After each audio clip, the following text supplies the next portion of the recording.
Boa noite. Obrigado a você que está me acompanhando aqui no canal do YouTube, professor Simvaldo. Eu vou dar sequência à apresentação da minha dissertação apresentada no Centro de Estudos Sociais e Aplicados, Faculdade de Educação, dentro do Programa de Pós-Graduação em Educação, mestrado da Universidade Federal Fluminense. Essa dissertação foi apresentada no ano 2005. Na ocasião, fui orientado pela professora doutora Léa Pinheiro Paixão e hoje estarei apresentando o primeiro capítulo. Ontem fiz uma apresentação da parte da introdução e hoje estarei apresentando o primeiro capítulo. Da banca examinadora, isso foi no dia 8 de julho de 2005, participaram a professora doutora Léa Pinheiro Paixão, da UF, minha orientadora, a quem sempre agradeço muito pela contribuição, pela colaboração, pelo acompanhamento, pela generosidade. Professora doutora Clarice Nunes, também da UF, na Escola de Comunicação e também de Educação, e o professor Dr. Luiz Antônio Cunha, da Universidade Federal do Rio de Janeiro. Então, esse primeiro capítulo trata da imigração japonesa no Brasil. Dentro, como eu já falei, da dissertação Singularidade da Educação na Colônia Agrícola Japonesa de Santa Cruz. Aqui tem uma capa da dissertação, que foi encadernada lá pela própria Universidade Federal Fluminense. Então, no caso, eu fiz ontem fiz a introdução, hoje esse primeiro capítulo, Imigração Japonesa no Brasil. Depois estarei apresentando o segundo capítulo, que corresponde à formação da Colônia Agrícola Japonesa de Santa Cruz. Depois, logo em seguida, o terceiro capítulo, Educação e Cultura, Singularidades da Colônia Agrícola Japonesa de Santa Cruz, e fechando com uma conclusão. Assim, as pessoas que tiverem interesse no assunto terão uma visão geral. É claro que não tem como apresentar a dissertação e os capítulos na íntegra, então é um resumo que eu faço, mas essa dissertação já está disponível há bastante tempo, desde a época que eu fiz a apresentação, está disponível na internet. No finalzinho eu estarei colocando o link para quem quiser, quem tiver interesse de ter o texto, poderá baixar em PDF. Então, Imigração Japonesa no Brasil é o primeiro capítulo dessa dissertação. Começamos então falando sobre a simbologia das viagens. Essas viagens, elas têm sempre uma simbologia, tanto as viagens feitas no início do processo migratório, lá em 1908, até antes disso, nós tivemos outros processos migratórios aqui, mas também trazendo um pouco essa simbologia das viagens feitas pelos descendentes japoneses em 1938, quando eles vieram de São Paulo, porque eu ouvi muitos depoimentos de pessoas falando sobre a viagem do trem, então fica sempre essa simbologia. E dentro dessa simbologia das viagens, nós não podemos deixar de falar do navio Kasato Maru, que trouxe o primeiro grupo oficial de imigrantes japoneses para o Brasil. A viagem começou no Porto de Kobe e terminou 52 dias depois no Porto de Santos, em 18 de junho de 1908. Vieram 165 famílias, 781 pessoas que foram trabalhar nos cafezais do Oeste Paulista. Quando estive fazendo a pesquisa na biografia, encontrei alguns depoimentos de participantes, tanto dessa primeira viagem como de outras também, relatando as dificuldades, a ansiedade, o que se esperava no Brasil. A viagem de um hemisfério a outro, com os conhecimentos anteriores e desconhecimentos colocados pela nossa nova terra, a viagem de uma cultura oriental, até então relativamente distante e diferente para o contexto da cultura ocidental, mas em um país ainda no início do seu desenvolvimento industrial. A viagem desejada de regresso sempre manifesta nos projetos de vida da maioria. A professora Zélia de Brito Fabrini de Martini, num estudo do Centro de Estudos Rurais e Urbanos. Esse Centro de Estudos Rurais e Urbanos tem uma revista, né? Esse é de 1977, com muitas publicações. Então, essas viagens, pelo que a professora Zeila, né, comenta aqui, elas têm uma simbologia, porque, veja bem, uma cultura sai de uma cultura oriental para uma cultura ocidental, né? Tem a questão geográfica, histórica, cultural, social, enfim, religiosa, tudo isso vai interferir muito no processo da adaptação das pessoas. O Kassato Maru, como todos sabem, né, foi o primeiro navio a aportar em Santos com imigrantes japoneses. O último, em 1973, no mesmo local, foi o Nippon Maru, oficialmente até 1993, quando se encerra a contabilidade estatística. 250 mil japoneses teriam vindo para o Brasil, 55 mil só no período pós-Segunda Guerra Mundial, a partir de 1952. De 1973 a 1993, os imigrantes passaram a utilizar aviões. Guardadas as diferenças de modalidade, quer dizer, navio para trem, época e características gerais, a viagem dos imigrantes de São Paulo para Santa Cruz também tem lá sua simbologia, como eu falei no início, né?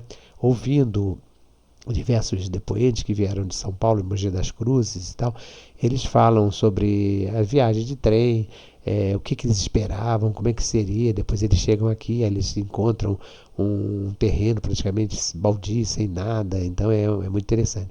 Eu coloquei aqui duas fotos do Kassato Maru e do Nippon Maru, representando um pouco do simbolismo tão caro, quer dizer, aqui no caso é o Nippon Maru, né? Tão caro ao povo japonês, ao mesmo tempo em que prestam para demarcar o início ou os limites de uma periodização importante para os historiadores. Óbvio, né? Porque se nós temos aqui duas datas, então nós vamos ter um estudo.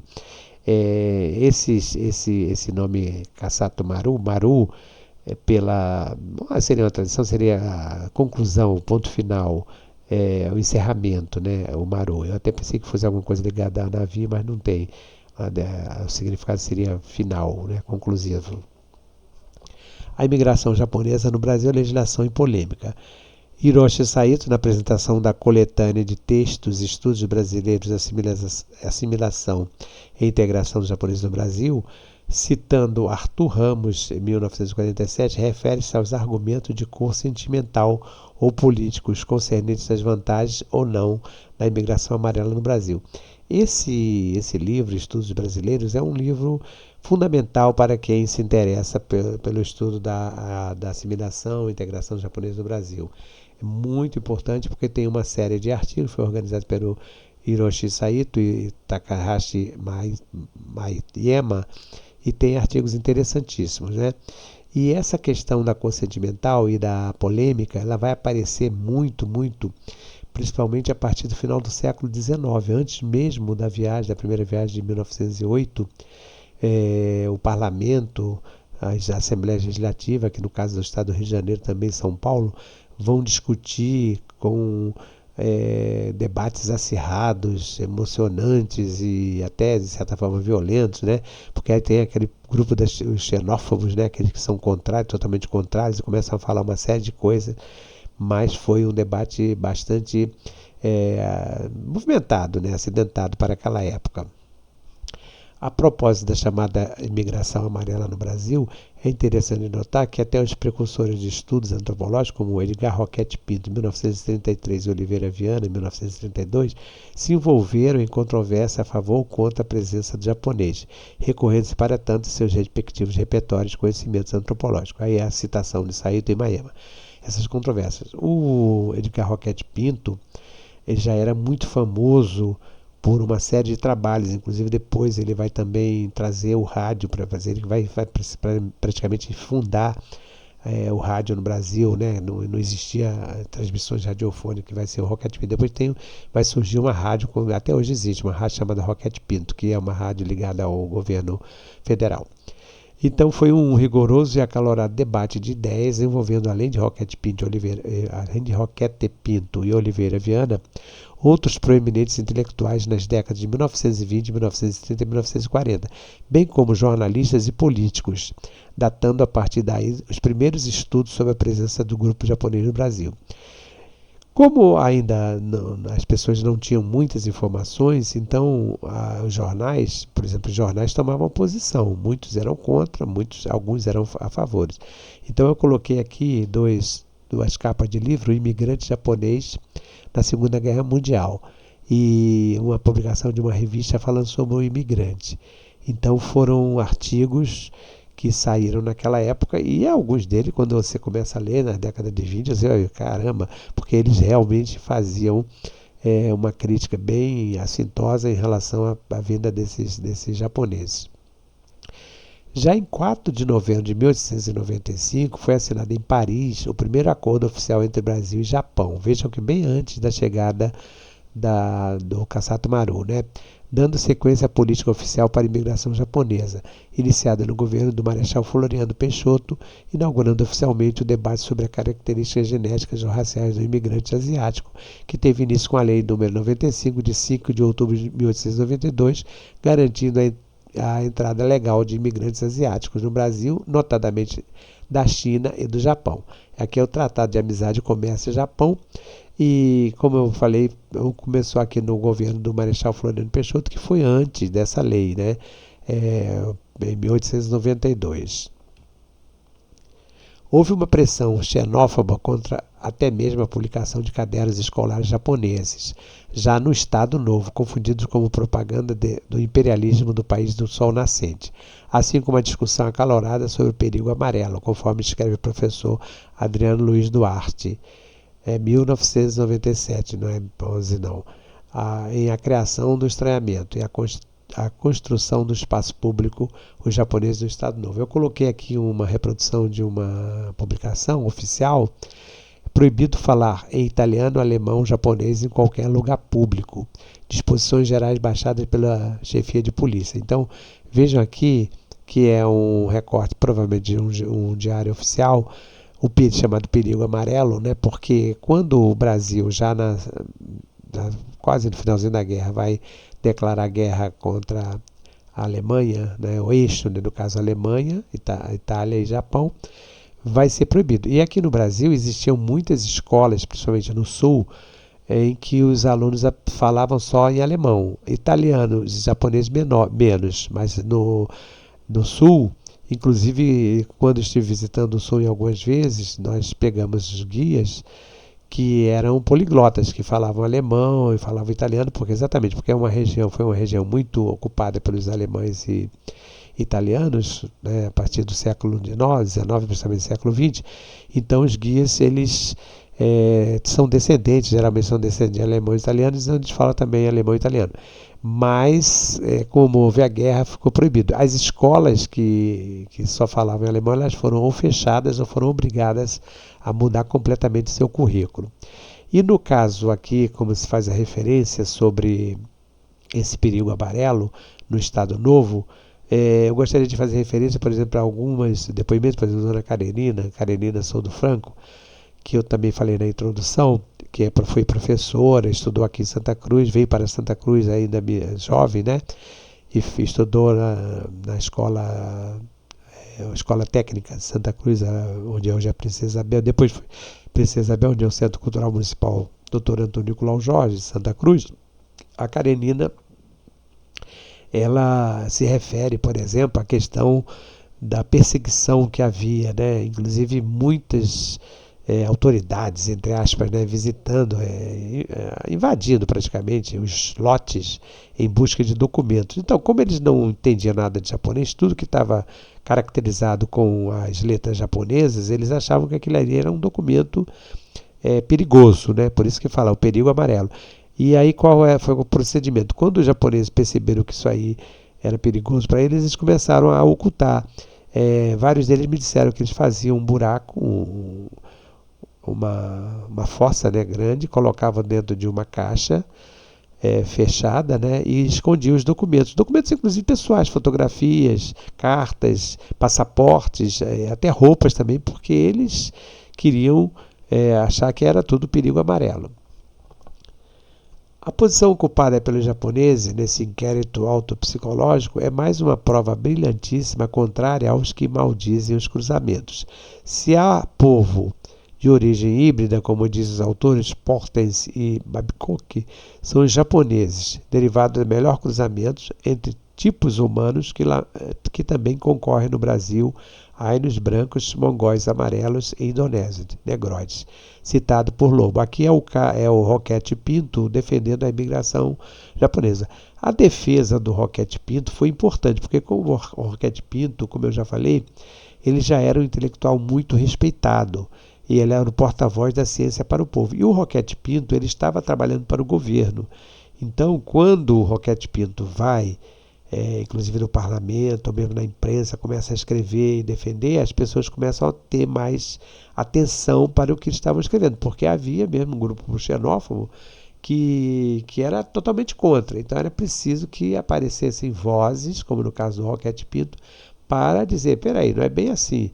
Então, ele está mostrando aqui que os japoneses seriam bem-vindos, né? Exatamente por causa dessa possibilidade de cruzamento.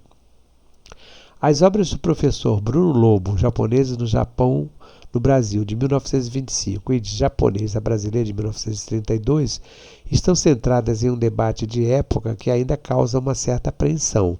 A questão genética ou racial positivas à imigração para o Brasil. Há também uma ampla exposição dos aspectos culturais e históricos favoráveis ao povo japonês, como um bom imigrante, sobretudo nos capítulos descritivos sobre o Japão e a imigração destes para os Estados Unidos, da América do Norte.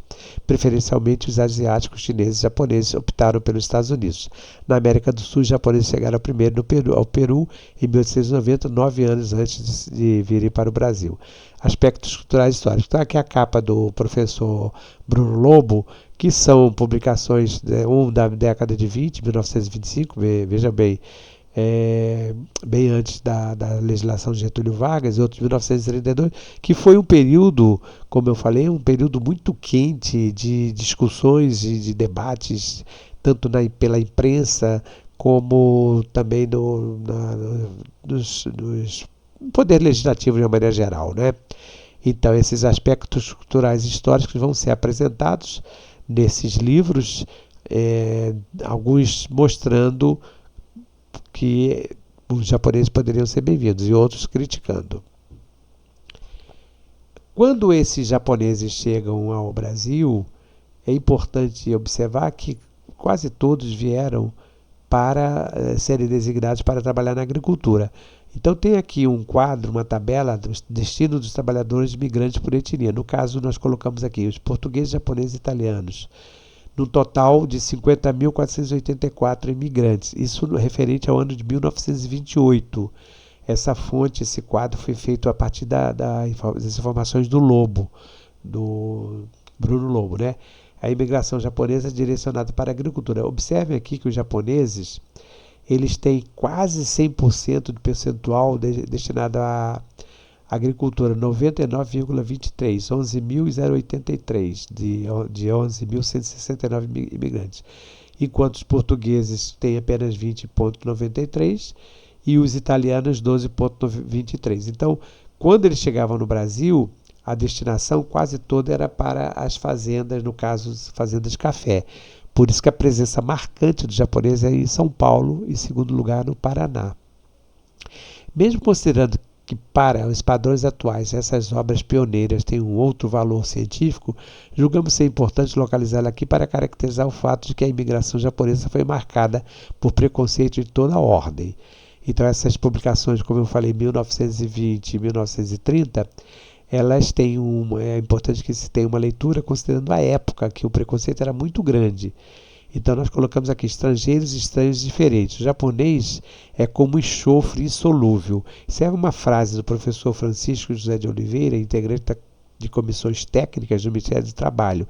Veja que era um profissional, era um funcionário, né, de categoria, do Ministério do Trabalho. Ele vai falar que o japonês é como enxofre insolúvel. Isso era realmente desabonador, partindo de um oficial, de um funcionário que tinha uma projeção, né, fazia parte de uma comissão técnica. a criação do estreamento e a construção do espaço público, os japoneses no Estado Novo, o acervo do Rio de Janeiro, no Arquivo Nacional. Então essas publicações são importantes, como nós colocamos aqui, mesmo considerando que naquela época havia exatamente muito preconceito. O movimento migratório no Brasil, desde o século XIX, tanto no regime imperial como no republicano, contou com a chancela de governos, por intermédio de leis e decretos, com o objetivo principal de importar mão de obra qualificada, principalmente para as regiões sul e sudeste, assim depois dos colonos de origem europeia, que não mais se interessavam em vir trabalhar ou ocupar terras no Brasil. O movimento se deslocou no sentido da Ásia, que tinha excesso de mão de obra. Como esse canal se importa principalmente relacionado com a história de Santa Cruz, vale lembrar que nós tivemos aqui em Santa Cruz a presença de imigrantes chineses já no início do século XIX, né? 1815, 1817, chegaram 40 chineses que foram trazidos de Macau para produzirem, para plantarem chá. Uns vieram para Santa Cruz e outros para o Jardim Botânico. Isso foi uma determinação do rei ainda Dom João VI. Depois nós vamos ter a presença também de europeus que vão habitar aquela área de Nova Friburgo, né? Depois os italianos, isso tudo no Império. E quando chega já na República, esse movimento migratório ele vai continuar tendo a chancela do governo. Quem quiser ver mais informações, tem aqui um link, né, para que vocês possam acessar. Em 1924, os Estados Unidos proibiram a entrada de imigrantes japoneses. Peru e Brasil passaram a ser os principais destinos dos imigrantes.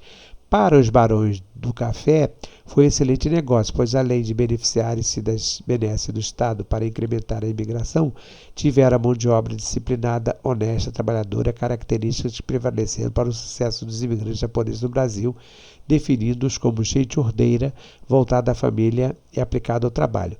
Aqui tem uma montagem do filme Gaji. Gaji significa estrangeiro, né? Na língua japonesa a tradução seria estrangeiro, Gaji. É uma produção de 1980 da Tezuka Yamazaki, que revelou o talento, né, da diretora Tezuka Yamazaki, que é também descendente de imigrantes, retratando um grupo de japoneses que no início do século XIX vem trabalhar em uma fazenda de café em São Paulo. Incentivo para a vinda de imigrantes japoneses. Esse filme é um filme muito interessante. Quem quiser pode baixar na internet, que já está disponível sem custo nenhum, e mostra exatamente a vinda de uma família para São Paulo, e no caso, essa família ela vai trabalhar junto com os italianos. Inclusive aqui tem uma cena mostrando os italianos com os japoneses. É um filme muitíssimo interessante que dá uma ideia precisa de como esses japoneses se comportavam, mesmo com a influência dos italianos, porque os italianos chegaram com uma outra concepção diferente, né? E nós vamos ter aqui, nesse filme, uma ideia muito interessante. Quem não assistiu ainda, eu sugiro, vale a pena. Depois a Tezuka vai produzir um outro filme, também dando uma sequência do Gaji, mas já pegando o período mais recente. Foi intensa a interferência governamental por intermédio de leis complementares, como o Decreto-Lei número 19.482, de 12 de dezembro de 1930, sobre a legislação imigratória brasileira, que regula a adaptação e nacionalização dos japoneses do Brasil. Essa legislação imigratória, então, brasileira, de 1930, que vai começar a ter uma influência direta com Santa Cruz. Então, aqui essa legislação repercutiu na formação da colônia agrícola japonesa de Santa Cruz, na época da assinatura do acordo entre o governo do Estado Novo, quer dizer, a época da ditadura de Getúlio, começa em 1937, e a Cooperativa Agrícola da Cotia, que eles chegam aqui exatamente em 1938, um ano depois da implantação da ditadura. Esse fato é relembrado pelo diretor-presidente da Cooperativa Agrícola da Cotia, senhor Gervásio Tadashi Ikki, em 24 de setembro de 1988, por ocasião das comemorações do 50º aniversário da fundação do Núcleo Agrícola de Santa Cruz e da Colônia Agrícola de Santa Cruz. Sobre o núcleo colonial de Santa Cruz, As considerações dos geógrafos se estruturam na forma de críticas e sugestões às políticas governamentais na execução do projeto de colonização, voltados basicamente para dois problemas: a assistência técnica e as cooperativas. Sobre assistência para os geógrafos, ela deveria ser incentivada enquanto medida de valorização econômica da produção hortifruti-granjeira, que na época tratada já era deficitária. Aqui está uma referência a Correia e Faisal. O Faisal e o Geiger, né, em 1952, tem trabalhos interessantes da revista Geográfica Brasileira. Né? A falta de assistência era motivo de reclamação dos colonos. Aí tem citações aqui. Queriam atenção dos técnicos, fornecimento de sementes e reprodutores da raça do Ministério da Agricultura. É um texto do professor Henrique Sobral e quem quiser ver o texto completo tem aqui o link. Essa questão da assistência técnica ela vai perdurar até na época que eu estava fazendo a pesquisa. Recebi muitos convites do Chositiba, que era o presidente da colônia, porque eles tinham um acordo, uma parceria junto com a Emater e com a Universidade Federal Rural do Rio de Janeiro. Então, vez por outra, vinham técnicos, professores, para apresentarem suas pesquisas, inclusive muitas teses de doutorado feitas lá na Universidade Rural, foram produzidas a partir de estudos realizados na colônia. Vejam aqui desse mapa, né, o planta geral do núcleo colonial, a localização do núcleo, da sede do núcleo, que fica aqui é o Curado de Santa Cruz, que é a parte central, digamos, do bairro, né, o canal do Itá. Então, o núcleo é onde hoje tem a Escola Municipal Joaquim da Silva Gomes. Por isso que essa escola recebeu o nome inicial de Centro, Escola do Centro. Então, aqui ficava a sede do núcleo. E nessa parte aqui já era a localização das colônias. Canal de São Fernando, principalmente as colônias. Na época eles saíam para estudar, não tinha van, não tinha ônibus, não tinha trem, não tinha nada. Eles vinham andando até aqui. E alguns foram estudar um pouco mais além, quem ficava aqui na Frutuosa, proximidade de jesuítas. Então a escola rural jesuítas, Ponte dos Jesuítas, escola rural Joaquim da Silva Gomes. A Joaquim da Silva Gomes não chegou a ser rural. Depois, na década de 50, foi criada uma escola Japão. E também esses japoneses, embora eu não esteja falando, eles vieram para Itaguaí. A região toda de Itaguaí foi ocupada, inclusive com uma colônia bem mais numerosa do que Santa Cruz. O texto do Gervásio, que era ligado à Cooperativa Agrícola da Cotia, no dia da festa, né? Santa Cruz é o imigrante na agricultura.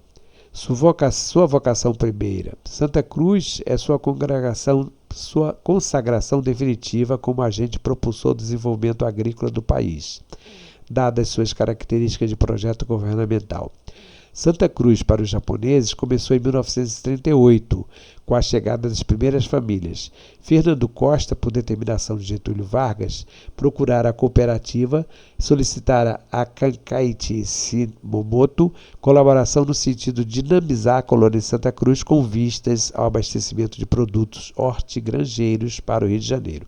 Isso é um trecho do texto de Gervásio Tadashi, lido em 24 de setembro de 1988, por ocasião das comemorações do 50º aniversário da fundação da colônia agrícola japonesa Santa Cruz.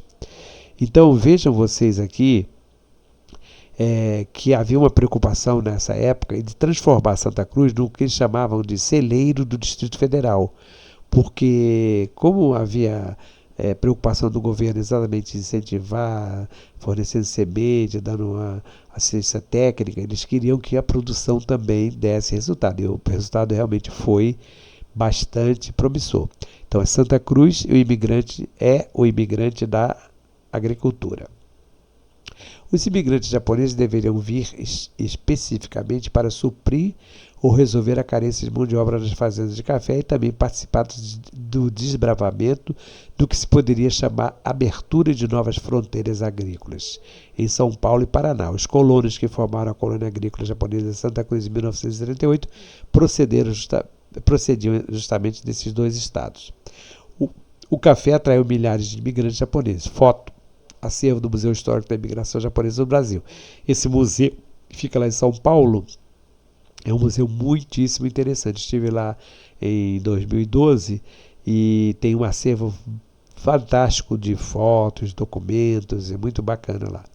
Então nós temos aqui a abertura de novas fronteiras agrícolas. Segundo o professor Masato Ninomiya, da USP, a primeira entrada de imigrantes no Brasil, com previsão de embarque no Japão em 15 de agosto de 1897, foi cancelada devido à queda do preço internacional do café. Com a redução dos investimentos na expansão cafeeira, a iniciação de fato da imigração japonesa foi postergada para 1908, já sob condições mais favoráveis.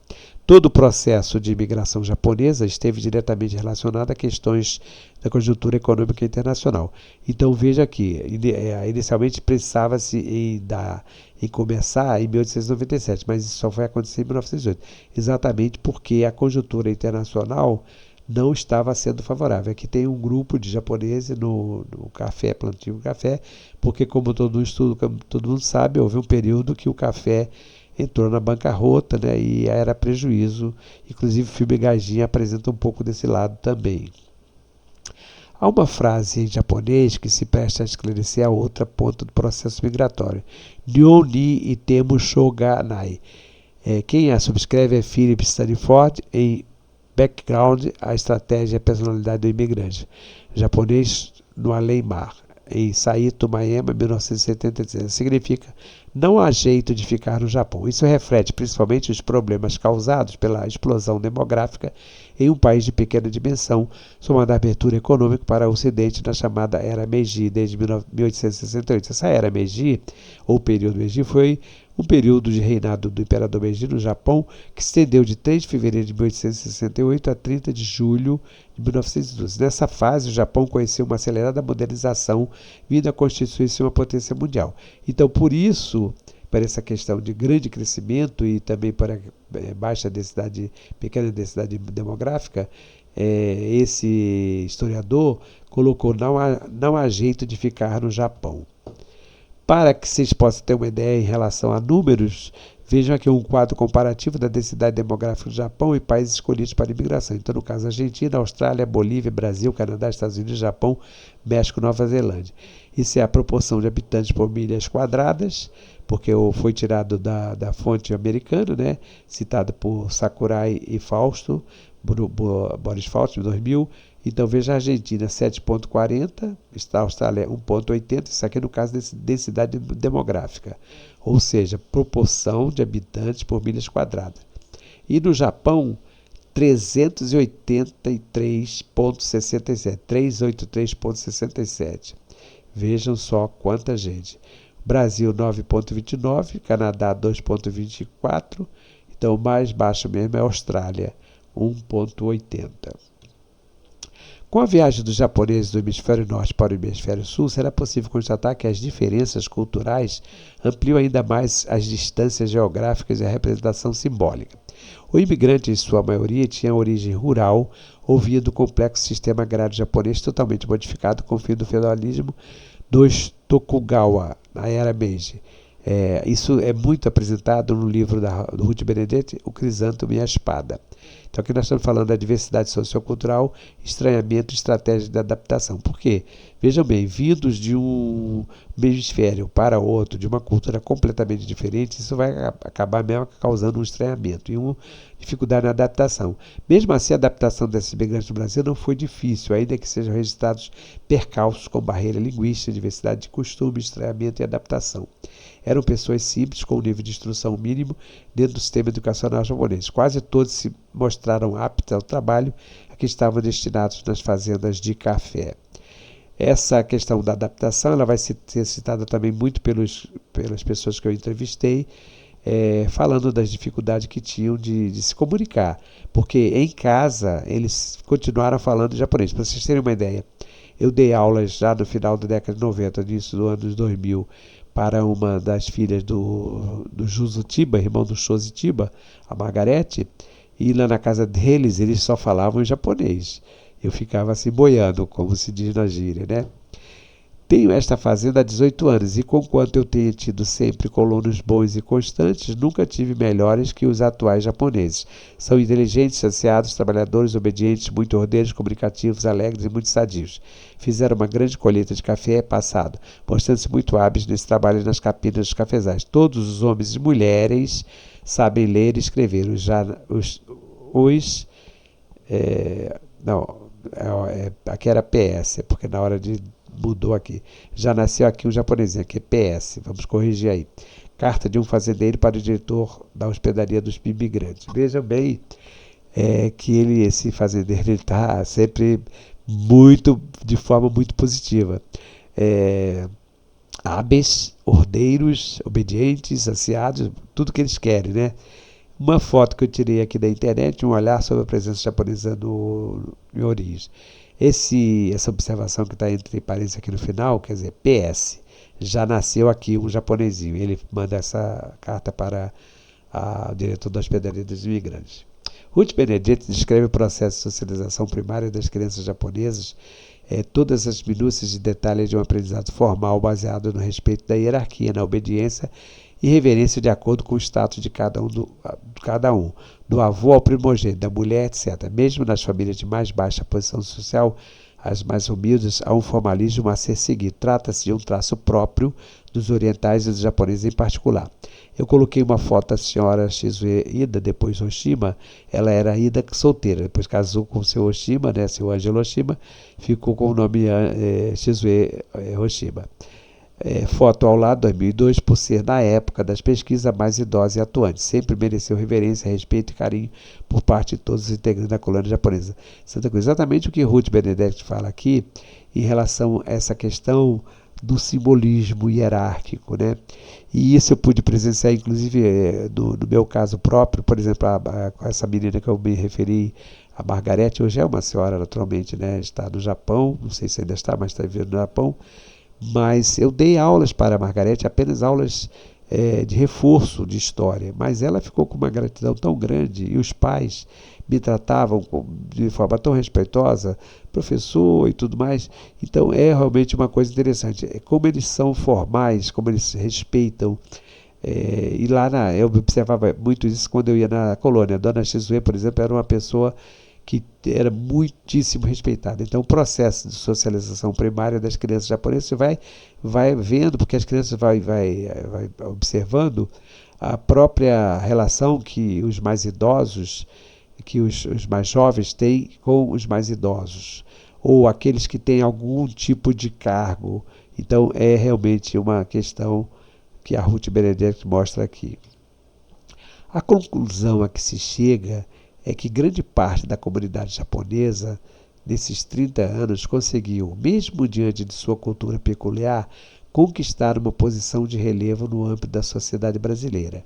Mantiveram-se sempre que possível unidos, o que explica, em muitos casos, o sucesso de grandes famílias. Fundaram sedes de colônias agrícolas, como a de Santa Cruz, desenvolveram o cooperativismo como forma de associação econômica produtiva, lentamente foram se adaptando e puseram seu ritmo de vida dedicado à família, ao trabalho e à comunidade. Conquistaram prestígio profissional, permitindo que em 1938, entre os meses de abril a setembro, chegassem as 3 primeiras famílias fundadoras da colônia agrícola japonesa de Santa Cruz, por meio de um acordo entre o governo brasileiro e a cooperativa agrícola de Cotia. Então, esse aqui é o texto, o resumo do primeiro capítulo, um resumo, como eu falei, porque não daria, claro, para apresentar o capítulo todo, na dissertação intitulada Singularidades da Educação na Colônia Agrícola Japonesa de Santa Cruz, que foi apresentado por mim em 2005, tendo como orientadora a professora doutora Leia Pinheiro Paixão, da Universidade Federal Fluminense, Faculdade de Educação, do curso de pós-graduação, né? Programa de pós-graduação, a quem eu sempre agradeço por ter, com tanta competência, me orientado. Então, a conclusão do primeiro capítulo. Na próxima apresentação, estarei falando sobre a formação da colônia agrícola japonesa de Santa Cruz, desde a periodização até a prática de esportes, né? Kaikan, comunicação, linguística, sobre a quinta coluna, que o pessoal chamava, né? cooperativa agrícola, a própria localização geográfica. E depois, para terminar essa apresentação, estarei apresentando Educação e Cultura, Singularidade da Colônia Agrícola Japonesa de Santa Cruz, que é, digamos assim, a parte mais completa do trabalho. Então, fica aqui um abraço a todos e até uma próxima apresentação.